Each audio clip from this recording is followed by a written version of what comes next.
Welcome, everybody. We're so glad to have everyone here for the Villa Park Junior Women's Club Political Forum. I'm Angie Rojek, the president of the Junior Women's Club, and it's a real honor for me to be here tonight with all of you. This will be a great way for us all to learn more about the future of the library tonight, and the school board we'll be talking to. We have lots of questions, so first we'll start with our library candidates. Welcome to Dan Hippensteel, Matt Matkowski, and Michelle Ross. And also Pat Hubbard was not able to be here tonight, but if any of you in the audience are interested, she did leave some literature, so if you wanted to hear the answers to her questions, we didn't want to leave her out. So first, we'll start with you, Dan. We're going to give each of you 2 minutes to just tell us a little bit about yourself, your name, why you decided to run, all that good stuff. My name is Dan Hippensteel. Grew up in Indiana, moved to Chicago land area about 25 years ago after finishing college. Lived in Chicago where I met my wife, and after we got married, we were looking for a place to raise our family and picked Villa Park, and have lived here probably for almost 15 years.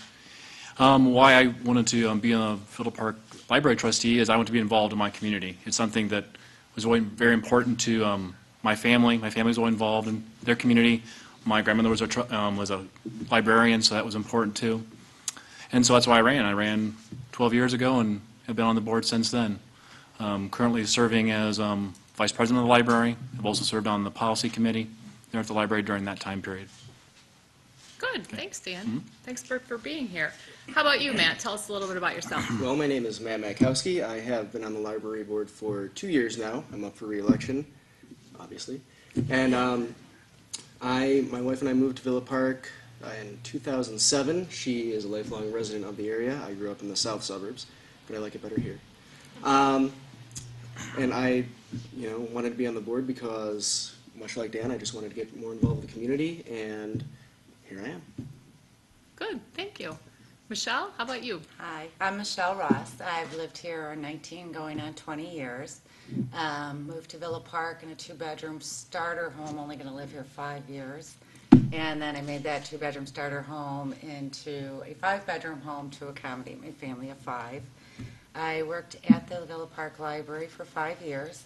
I just recently I was seeking full-time employment July 2012. So I thoroughly enjoyed the library. I just loved it. I loved the patrons. I love everything. So I was going to be missing it, so I figured I'd like to keep promoting the library and everything it has to offer, and the best way to do that now was to be on the board. And I feel that my experience of being an employee will have great input for the board, since they haven't had an employee there for a while. Good. Well, thank you all so much for being here, and of course your service already to Villa Park. We'll look forward to having you on the board in the future. Just a couple of questions that we did get from the community. I'll start with you, Matt, since we started with Dan. Matt, what are your suggestions for keeping the library current and relevant? Well, first of all, I think that the library is relevant if you look at our numbers for traffic, for patrons, for materials that we lend out, for attendance at our programs. There are a lot of people using the library and its resources. I think the way to keep that relevant is to look at what programs are most successful and to duplicate those. For example, I know our technology series is pretty well attended. We have concert series, food series that people seem to like, and a lot of astronomy-related forums and that people seem to like. Other than that, we have to keep up with technology. We have currently a couple of Nooks and Kindles that people can borrow. So I think that by basically, following trends, keeping up, I think that is the way to keep the library relevant. Good. How about you, Michelle? Anything to add to that? Well, basically the same thing. I had written down some notes so I wouldn't forget was, again, with the Kindles, and we are going in the step of the right direction. However, I do believe that, where internet-based information is the key now to our future, and so a lot of those technologies have to get promoted, and I do believe that many patrons are not informed about everything that we do have to offer as far as all the technologies, and I think that we need to bring that out to the public so they can utilize it. Good. Okay, great. How about you, Dan? Anything to add? Well, I would say that we also need to be aware that the movement is a lot towards ebooks, having a bigger collection of those. I know most people, some people are kind of opposed to those. I mean, everybody likes to have a good book, and it's hard to, you're not really flipping the pages anymore, but it's something to be aware of. I think we also need to be aware of how our community is changing and addressing all patrons of the library, realizing that there's maybe a part of our community that isn't being accessed and asking what they want. I would also say having more computers. I mean, right now we're trying to add more, but that's being aware that if you're there in the middle of the day, some days it's hard to get on the computers because there's so many people in the community that are taking advantage of that resource. Okay, good. So, Michelle, let me start with you with our next question. A lot of people wanted to know about library expansion. We had the referendum that didn't pass a couple of years ago. Would you push for library expansion, and why or why not? Well, I do believe the library is an extension of our community center. So I have seen many patrons coming in, running in to get their materials while their children are at a basketball game or a community activity or some sort of lesson. But also, I would love to see the library expand. However, if the people are not going to vote for it, then we do need to work with what we have.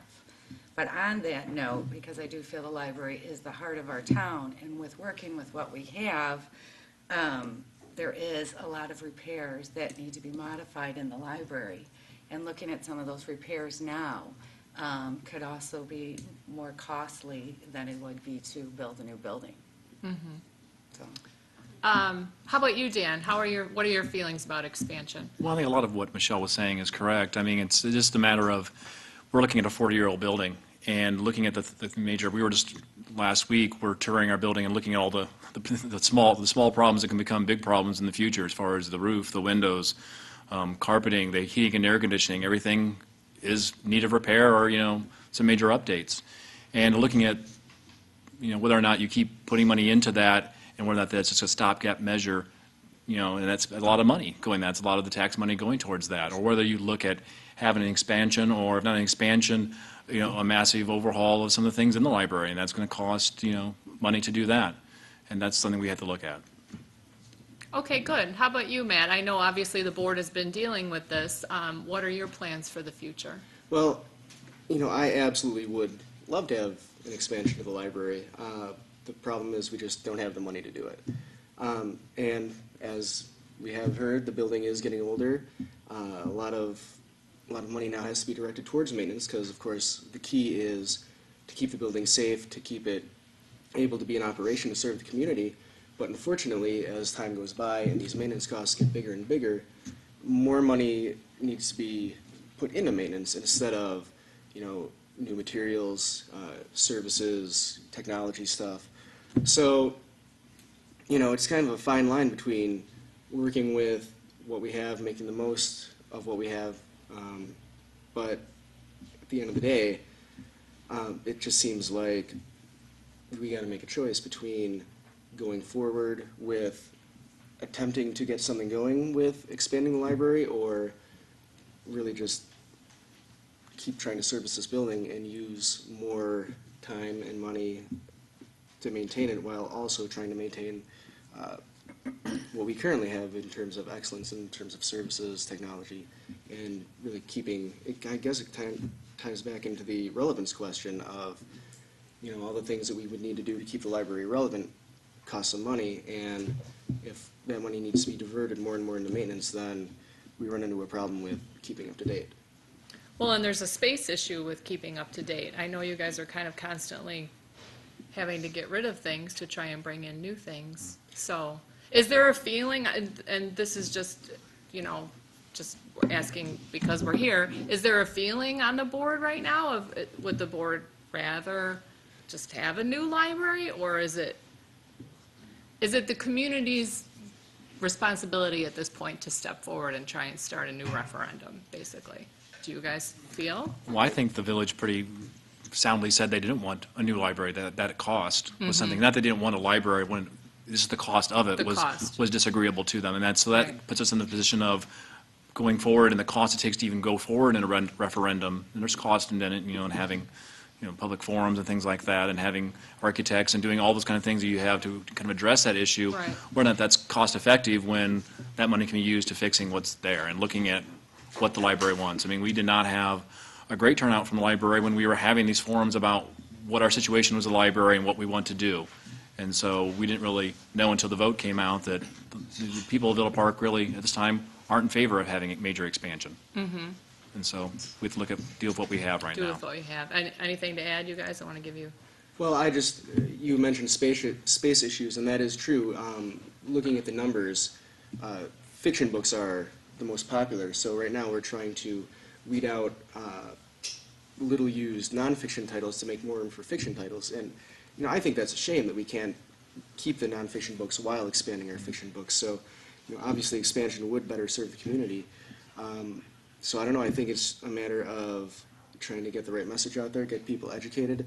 But the problem is getting them interested, getting them involved, because I think a lot of people just hear, tax increase and shut down. So I think we just have to come up with a way to somehow get a message out there that people can respond to and see the benefits. But I think that's just something that'll have to happen in the future.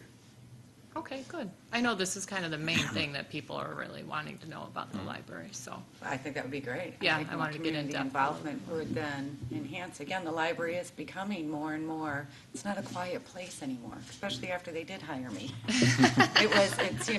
It's a meeting place, and the kids are studying together now, and many people don't have internet, they can't afford it anymore, they're using our internet. Many people don't have cable, so they're utilizing our movies. The case same with the kids with the games. They can't afford these Xbox 360 $50 games. And, so more kids and more people are coming to utilize it, but it is the community to help, promote us too. I mean, we know we're here, we're on the board, we know what we need, but, I understand it is all financial. Yeah. So, but if the community gets more involved and would like it, then it would be able to go forward. Good, okay. On to our next question. I think, Michelle, it's your turn, if I'm not I mistaken. think it's Nope, Dan. Dan, back to Who's Dan. counting? What are your plans? One of the things that people were wondering about was just collaboration with local schools. Do you have more plans to try and do? And one of the things that people were worrying was kind of that tween demographic and just kind of kids programming in generally. What are the All plans right. for that? Well, I have 2 tweens at home, so I think that's certainly, So you I know. certainly hear about the things that they like about other libraries versus our library and that are in that age group. And not having a specific room for tweens where those books, they can have their own activities there is something that would certainly be helpful. We have our own tween section now of teenage books.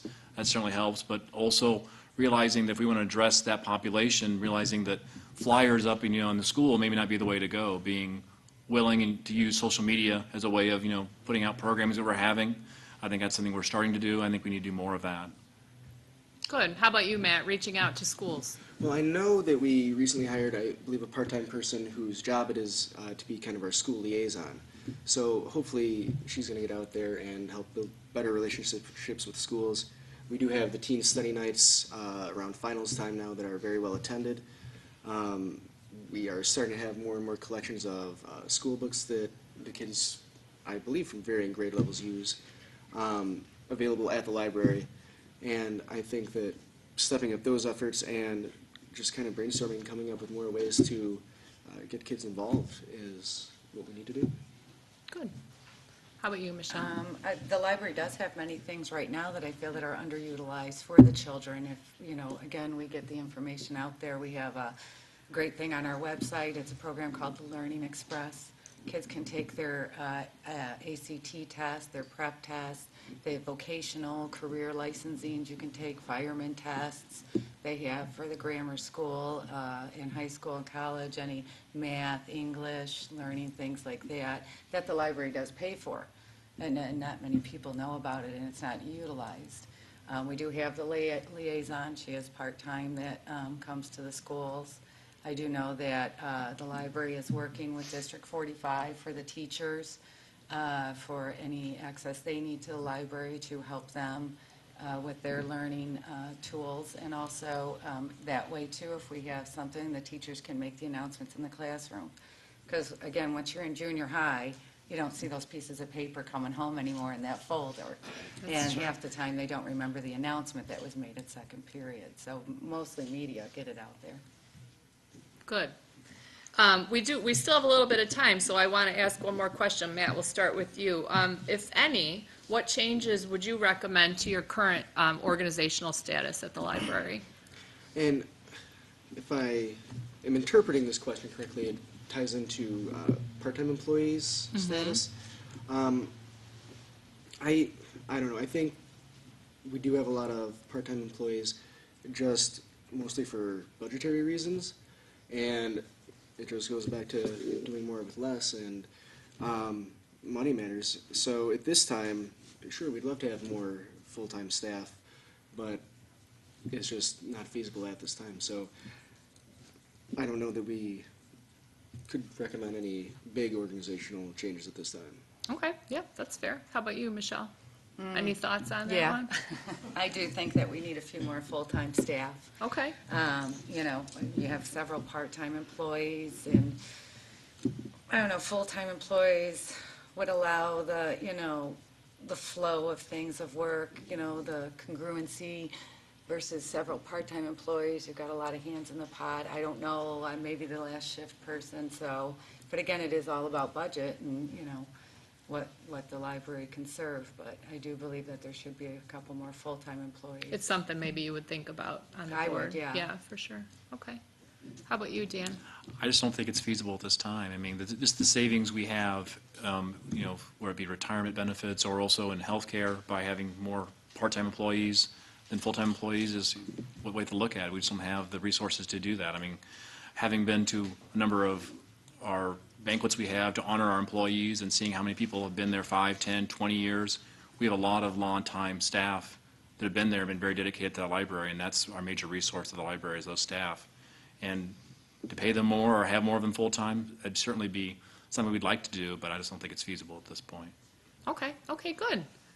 Well, thank you guys so much for coming here tonight. It was nice to see you all and hear a little bit more about the library. And like I said, Pat wasn't able to come, but if you guys want to see answers from her, it'll be over on the side.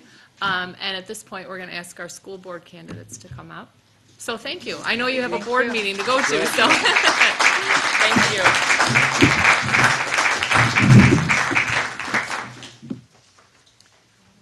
And I think I was going to talk a little bit to Al while we switch things around here, right? We're going to do a little song and dance. All right, great. I don't know if I'm prepared for that, but I'm not either. Okay, thanks everybody for your attendance tonight. I hope you can stay for the next session. Angie, I want to talk to you, and I think we're going to be over here. This is our camera. okay. What did you think of the first one? Went very smoothly. You did a good job. Yes, and everyone is kind to one another, and I hope that people continue to use that relationship on the board while they're working, since they're so nice to each other here. Tell us a little bit about the Junior Women's Club, because some people are not completely aware of what your group does. Sure, sure. The club was founded in 2004 by a group of women who were playing at a park with their kids and saw some graffiti or something and said, instead of ignoring it, they wanted to make a difference.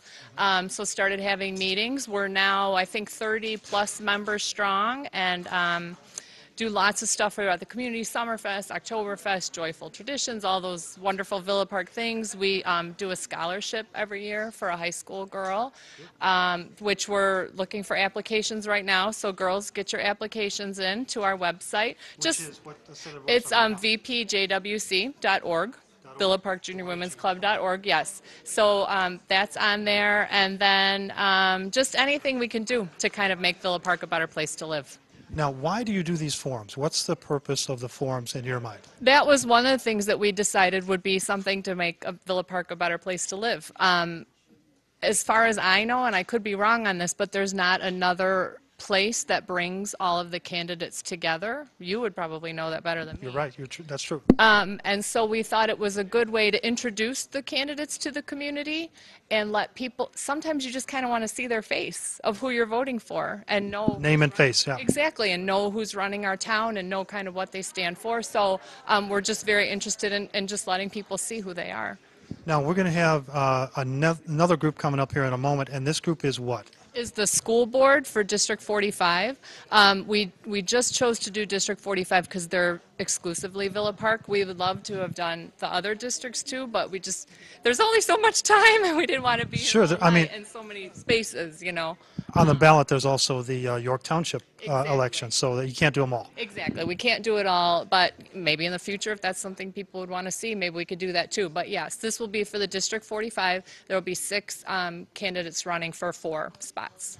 And then, not tonight, but the next forum is coming up on, I believe, March 19th? March 13th. 13th. It's a Wednesday night. Correct. It'll be here. Tell us about that forum. Yes, that will be for the trustee positions. That's also 6 candidates running for 4 spots, and then 2 presidential candidates. We'll have them all here. Again, it's the only place that they're all in one spot together, so it's just a good way for the community to kind of hear what's going on. Tell us about how the questions were accumulated for each of the forums. Sure, we put out information to the community, asking people, just talking to people on the playground or at the library or whatever, and just started keeping an assortment of questions with this. Particularly with the trustee and president, we got quite a few, but I was surprised at how many, and pleased to see how many people were really concerned about the library and the school board too. Our forum committee got together and kind of consolidated and decided what we thought were kind of the most popular questions, and that's how we came up with them. So the audience next week, those questions are already decided on, and they've been given to the candidates, right? Yes, we are giving them to the candidates. We're not trying to trip anyone up. It's not a 60-minute show. Exactly. No. We just want to give everybody a chance to kind of see who they are and what they believe in. All right, great. I think all of the candidates are now seated, so we will give you back the podium.